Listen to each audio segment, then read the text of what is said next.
Hello friends, glad to have you back. And for the ones who are the new to this channel, I am Abhijit and this is my graphic shop. Today I am going to teach you this.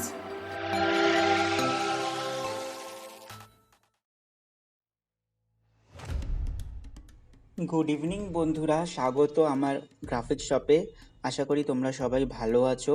আজকে আমি তোমাদের জন্য একটা নতুন tutorial নিয়ে এসেছি, যেটা আমি প্রথমবার ট্রাই করেছি। আমাদের ভারতীয় যে ট্রাইবাল আর্ট, সেই ট্রাইবাল আর্টের কিছুটা অংশ আমি ট্রাই করেছি একটা পটচিত্রের মাধ্যমে। আশা করছি তোমাদের ভালো লাগবে।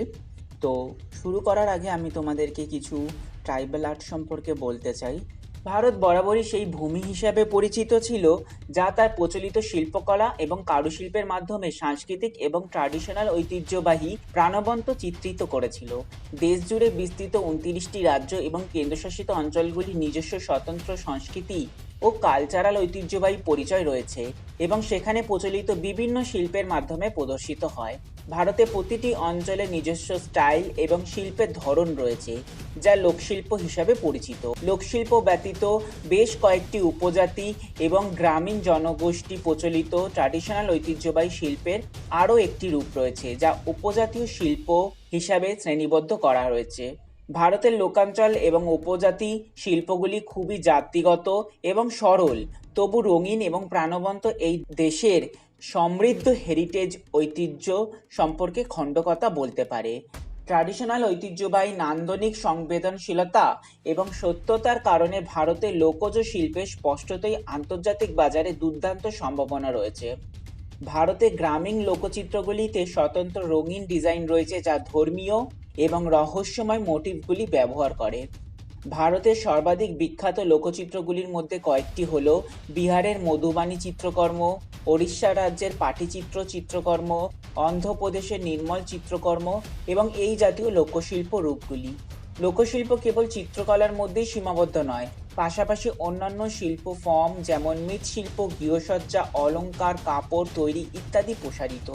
আসলে ভারতে কয়েকটি অঞ্চলের মৃৎশিল্প তাদের জাতিগত এবং ট্র্যাডিশনাল ঐতিহ্যবাহী সৌন্দর্যের কারণ বিদেশি পর্যটকদের মধ্যে বেশ জনপ্রিয়। তদুপরি ভারতের আঞ্চলিক নৃত্য যেমন পাঞ্জাবের ভাংরা নৃত্য, গুজরাটের ডান্ডিয়া, আসামের বিহু নৃত্য, পশ্চিমবঙ্গের ছৌ নাচ ইত্যাদি, যা এই অঞ্চলের সাংস্কৃতিক হেরিটেজ ঐতিহ্যকে উপস্থাপন করে, ভারতীয় লোকশিল্পের ক্ষেত্রে বিশিষ্ট প্রতিযোগী। ভারত সরকার ও অন্যান্য সংস্থাগুলির ক্রমাগত বিকাশের প্রচেষ্টার ফলে লোকশিল্পের মতো উপজাতি শিল্পও যথেষ্ট অগ্রগতি লাভ করেছে। উপজাতি শিল্প সাধারণত গ্রামীণ অঞ্চলে প্রাপ্ত সৃজনশীল শক্তি প্রতিফলিত করে, যা উপজাতির লোকেদের কারুকার্যের অন্তর্নিহিত হিসাবে কাজ করে। উপজাতি শিল্প বিস্তৃত শিল্প ফর্ম যেমন রেখাচিত্রমালা, উপজাতি নৃত্য, উপজাতি সঙ্গীত ইত্যাদি বিভিন্ন ধরনের মাধ্যমে বিস্তৃত। আমি কিছুটা বললাম এই ভারতীয় লোকশিল্প নিয়ে, ভারতীয় যে ট্রাইবাল আর্ট সেটা নিয়ে। যদি কোনো ভুল বলে থাকি বা ভুল করে থাকি তাহলে তোমরা ক্ষমা করে দিও। আর আমার ভিডিওটি যদি তোমাদের ভালো লেগে থাকে এবং আমার এই টিউটোরিয়াল আর্ট, আমার এই ড্রয়িং থেকে যদি তোমরা কিছু শিখতে পারো, তাহলে প্লিজ বন্ধুদের সাথে শেয়ার করো এবং লাইক কমেন্ট শেয়ার করতে ভুলো না। আর বন্ধুরা, তোমরা প্লিজ আমার চ্যানেলটিকে সাবস্ক্রাইব করো। তোমরা যদি সাবস্ক্রাইব করো তাহলে আমি আরও এগোতে সাহায্য পাবো এবং আমি সত্যি উৎসাহ পাবো এবং পরবর্তীকালে আরও নতুন নতুন লোকচিত্র তোমাদের সামনে পরিবেশন করতে পারবো। তোমরা আমার চ্যানেলের পাশে থেকো, আমার পাশে থেকো, এই পরিবারটিকে বড় করো এবং এরপর আরও নতুন নতুন আমি লোকশিল্প, লোকচিত্র অ্যাকচুয়ালি আনতে চলেছি।